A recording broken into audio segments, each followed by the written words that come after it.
Guys, welcome back to my channel drama series. Part 19 तक की कहानी आपको पिछले वीडियो में बता चुकी हूँ, जिसका लिंक आपको मेरे वीडियो सेक्शन में मिल जाएगा। पिछले एपिसोड में हमने देखा था कि योगी और इनाया शांतिपूर्वक ब्रेकअप कर लेते हैं और दोनों अपने अपने रास्ते चले जाते हैं। आगे 1 साल का लीप आ जाता है तो इनाया का हाथ भी ठीक हो जाता है और वो सेलो बजाने लगती है और इनाया स्कूल में बच्चों को सेलो क्लास भी देती है और इसी तरह इनाया अपनी लाइफ जी रही होती है। दूसरी तरफ योगी यूएस में रहता है और उसने अपनी आर्ट गैलरी खोली होती है, क्योंकि योगी हमेशा से आर्ट करना चाहता था पर उसके पापा हमेशा से उसे बिजनेस में घुसाना चाहते थे, जो योगी बिल्कुल भी नहीं चाहता था। लेकिन इनाया से ब्रेकअप होने के बाद योगी ने अपने मन की उसने आर्ट गैलरी खोली, आर्ट बनाया और ढेर सारा नाम कमाया। आगे योगी यूएस से कोरिया वापस आ जाता है तो उसका दोस्त उसे पिक करने के लिए आता है तो योगी अपने दोस्त को ऐसे स्टाइल में देखकर उसका मजाक बनाता है।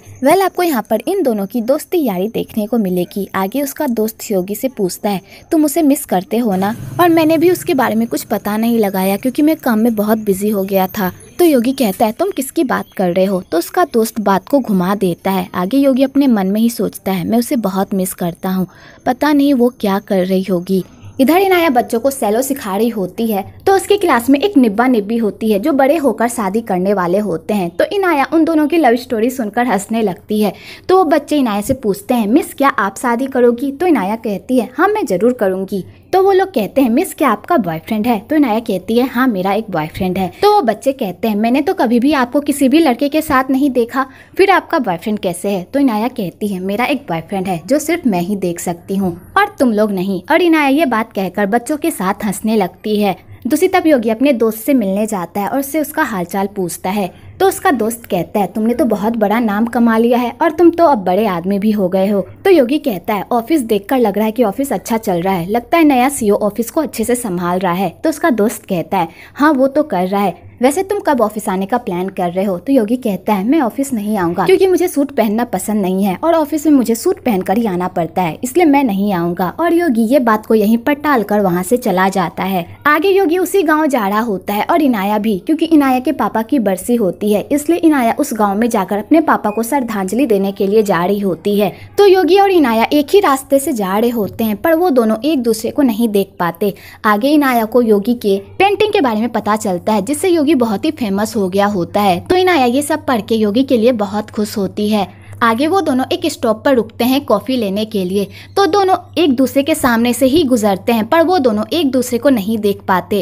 एक जगह योगी को लगता है कि उसने इनाया को देखा है पर वो उस बात पर ज्यादा ध्यान नहीं देता क्योंकि ये इनाया वहाँ से पहले ही जा चुकी होती है और योगी इस बात पर ध्यान नहीं देता। आगे इनाया उस गांव में पहुंच जाती है और बोट का इंतजार कर रही होती है कि तभी वहां पर योगी आता है और फाइनली 1 साल बाद इन दोनों की पहली मुलाकात होती है। तो दोनों एक दूसरे को देखकर तो पूरी तरह हैरान होते हैं और इन दोनों के मुंह से कुछ फूटता ही नहीं कि आखिरकार ये दोनों एक दूसरे से क्या बात करे। आगे वो दोनों समुद्र में जाते हैं और इनाया अपने पापा को श्रद्धांजलि देती है और कहती है, पापा मैं 1 साल बाद योगी के साथ ही आई हूँ जिसे आप बहुत पसंद करते थे। और इनाया अपने पापा से अपनी दिल की सारी बातें करती है। तो योगी खाली इनाया को ही देखता है और वो दोनों एक दूसरे को देखने में ही सारा टाइम बिता देते हैं। दूसरी तरफ रीना मिसू को हुआन के पास लेकर जाती है तो मिसू अपने पापा से मिलकर बहुत खुश होती है और कहती है, पापा मैं बहुत अच्छा कर रही हूँ और मैं बहुत जल्द यूएस जाऊंगी पढ़ाई करने के लिए। और मिसू अपने पापा से ढेर सारी बातें करके वहाँ से चली जाती है और उसके बाद रीना हुआन से बात करती है और कहती है,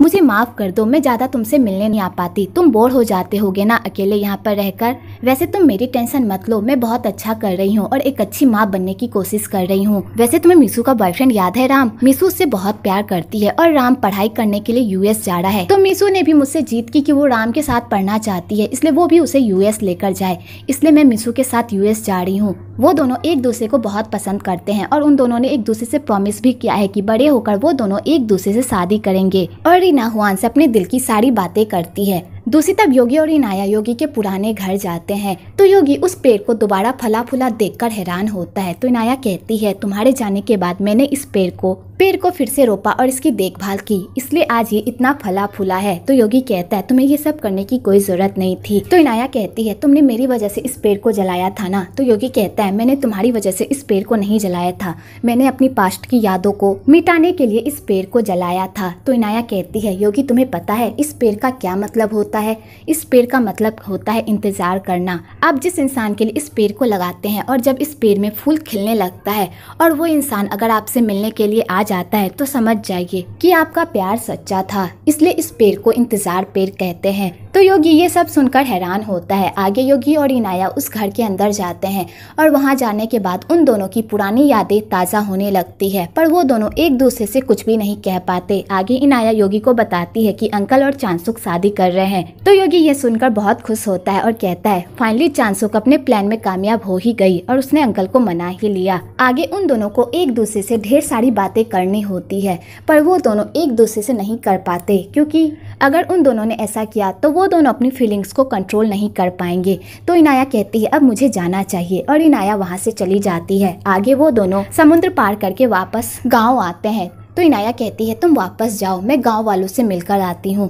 तो योगी कहता है ठीक है और योगी वहाँ से चला जाता है। तो दोनों ही एक दूसरे से मिलकर बहुत खुश होते हैं और दुखी भी होते हैं, पर वो दोनों अपनी फीलिंग्स किसे बताते, इसलिए वो दोनों अपने अपने रास्ते चले जाते हैं। दूसरी तरफ रीना की मॉम रीना को बताती है कि योगी वापस आ गया है। तो रीना ये सुनकर बहुत खुश होती है और मीसू भी बहुत खुश होती है कि उसके मामा वापस आ गए हैं। आगे मीसू घर जाती है तो योगी मीसू को देखकर बहुत खुश होता है और उसे गोदी में उठाकर कहता है मेरी प्यारी भांजी तुम ठीक हो ना? तो वो कहती है मामा मैं बिल्कुल ठीक हूँ। तो रीना कहती है तुम वापस आ गए, तुम्हें देखकर बहुत अच्छा लग रहा है। आगे सारी फैमिली एक साथ मिलकर डिनर करती है। तो रीना कहती है तुम्हारा कब तक यहाँ पर रहने का प्लान है? तो योगी कहता है अभी मैं यहीं पर रहूंगा। तो रीना कहती है क्या तुमने कोई नया घर देखा? तो योगी कहता है मैं घर क्यों देखूंगा, जब मेरा इतना बड़ा घर है और मेरी फैमिली यहाँ पर है तो मैं बाहर जाकर क्यों रहूंगा। तो रीना ये सुनकर खुश होती है और कहती है अच्छा हुआ तुम यहाँ पर आ गए, अब तुम मॉम के साथ रहोगे तो मुझे मॉम की कम चिंता होगी। मैं यूएस जा रही थी और मॉम यहीं पर अकेली रहती तो मुझे उनके लिए बहुत बुरा लग रहा था, लेकिन अब तुम मॉम के साथ रहोगे तो मुझे मॉम की फिक्र नहीं होगी और ना ही तुम्हारी। फाइनली रीना की माँ अपनी सारी नफरतों को भुलाकर योगी को अपने बेटे के तौर पर अपना लेती है और इनकी फैमिली में फाइनली सारे सिकवे गिले दूर हो जाते हैं और ये एक फैमिली बन जाती है जहाँ पर सब हंसी खुशी रहते हैं। इधर चांसुक अंकल से चिकन की डिमांड करती है तो अंकल कहते हैं इतनी रात को मैं चिकन कहाँ से लाऊंगा, कल इनाया आ जाएगी तब वो तुम्हारे लिए चिकन बनाएगी, तब तक तुम इंतजार कर लो। तो चांसुक कहती है मुझसे और हमारे छोटू से बेबी से इंतजार नहीं होगा, मुझे अभी ही चिकन खाना है, अगर मैं चिकन नहीं खाऊंगी तो ये लात कैसे मारेगा। तो अंकल कहते हैं तुम इस बच्चे का बहाना बनाकर अपनी ख्वाहिशें पूरी मत करो। तो चांसुक जबरदस्ती अंकल को बाहर भेज देती है चिकन लाने के लिए। दूसरी तरफ इनाया बहुत ही सैड होती है और वो योगी के बारे में सोच रही होती है, उसके साथ बिताए गए पल, और वो योगी से फिर से 1 साल बाद फिर मिली लेकिन वो योगी को कुछ भी नहीं कह पाई और इनाया यही सब सोच सोचकर परेशान होती है। इधर योगी सोया हुआ होता है तो उसे रात में इनाया के ही सपने आते हैं, उसके साथ बिताया हुआ पल, उसके साथ ब्रेकअप और 1 साल बाद उससे मिलना, और योगी यही सब याद करके अपनी तबीयत खराब कर लेता है। इधर मीसू अपने मामा के पास सोने के लिए चोरी छुपे उनके रूम में आती है कि तभी मीसू को पता चलता है कि उसके मामा की तबीयत खराब है। तो मीसू अपनी मॉम को बुलाती है। आगे रीना की मॉम और रीना आकर योगी की देखभाल करते हैं। तो रीना की मॉम कहती है हमें योगी को हॉस्पिटल लेकर जाना चाहिए, इसकी तबीयत ठीक नहीं लग रही। तो रीना कहती है इसे देखकर नहीं लगता कि इसे बुखार हुआ है, कोई और ही बात है। योगी अपने आप को जितना हमारे सामने हंसता खेलता दिखाता है वो अंदर से उतना ही टूटा हुआ है और उसके इस दर्द को कोई भी नहीं समझ सकता। तो रीना की मॉम कहती है और हम कर भी क्या सकते हैं। तो रीना की मॉम वहाँ से चली जाती है। तो रीना भी जाने लगती है कि तभी वो सुनती है कि योगी इनाया का नाम बार बार पुकार रहा है। तो रीना ये सब सुनकर शॉक्ड हो जाती है। आगे रीना हुआन की बातों को याद करती है जब हुआन ने उससे एक विश मांगी थी कि वो योगी और इनाया को एक साथ रहने दे, क्योंकि वो दोनों एक दूसरे से बहुत प्यार करते हैं। अगर वो दोनों अलग हो गए तो वो दोनों अपनी लाइफ अच्छे से नहीं जी पाएंगे। तो रीना यही सब बात सोच सोच कर बेचारी परेशान होती है। दूसरी तरफ योगी को भी होश आ जाता है तो वो बाहर आता है और वो रीना को परेशान देखकर कहता है क्या तुम्हें मुझसे कुछ कहना है। तो रीना कहती है कुछ भी नहीं, मैं सोने ही जा रही थी।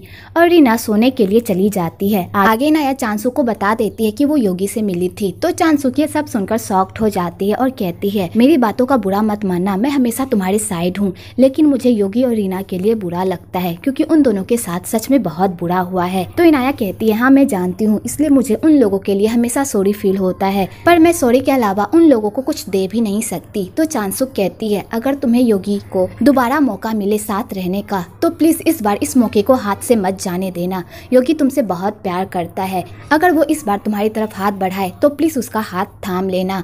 तो इनाया ये सब सुनकर सोच में पड़ जाती है। रीना इनाया को कॉल करके मिलने के लिए बुलाती है। तो रीना कहती है मैं तुमसे बहुत नफरत करती हूँ और तुम्हें भी मुझसे मिलकर कोई खुशी नहीं होती होगी, जितना मैं तुमसे नफरत करती हूँ उतना तुम भी मुझसे नफरत करती होगी। तो इनाया कहती है चाहे कितना भी टाइम क्यों ना बीत जाए, हमारे जख्म हमेशा ताज़ा ही रहेंगे, इसलिए मुझे माफ़ कर दो, मेरी वजह से तुम्हें बहुत कुछ सहना पड़ा। मैं यहाँ से मीसू के साथ जा रही हूँ, अगर मैं यहाँ से चली गई तो तुम्हारे और योगी के लिए अच्छा होगा, शायद तुम लोग इस वजह से एक साथ रह पाओ। और रीना ये कहकर वहाँ से चली जाती है। आगे योगी और इनाया अपनी पास्ट की बातों को याद करके इमोशनल होते हैं और सैड होते हैं और दोनों ही देवदास मोड में चले जाते हैं।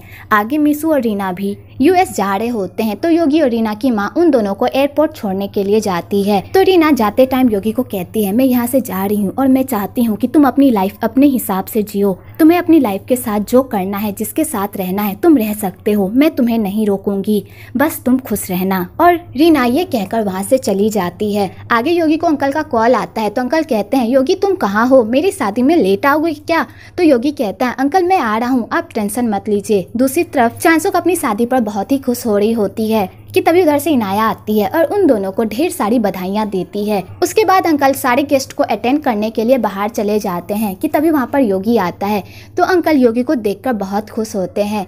आगे योगी की नज़र इनाया पर पड़ती है और इनाया भी योगी को देखती है। तो दोनों एक दूसरे को सिर्फ देखते ही हैं, कोई बातें नहीं करते। आगे उन दोनों के शादी का फंक्शन मनाया जाता है। तो इनाया अंकल और चांसू की शादी में सेलो बजाती है। तो योगी सिर्फ इनाया को ही देखता रहता है क्योंकि वो पहली बार इनाया को सेलो बजाते हुए देख रहा होता है। आगे उन दोनों की विदाई हो रही होती है। तो इनाया कहती है अंकल प्लीज अभी आप दोनों लड़ाई मत करना, क्योंकि आप दोनों की लड़ाई का असर इस बच्चे पर होगा। तो अंकल इस बात पर हंसने लगते हैं। आगे चांसुक अपना वेडिंग फ्लावर हवा में उछालती है तो वो फ्लावर योगी के पास जाता है। तो चांसुक कहती है अब पक्का तुम दोनों की शादी होगी। और चांसुक और अंकल ये कहकर वहाँ से चले जाते हैं खुशी खुशी। तो योगी वो फ्लावर इनाया को देता है और यहाँ पर भी ये दोनों सिर्फ फॉर्मली ही बातें करते हैं। तो इनाया कहती है अंदर सब मेरा इंतजार कर रहे होंगे, मुझे जाना होगा। और इनाया ये कहकर वहाँ से चली जाती है।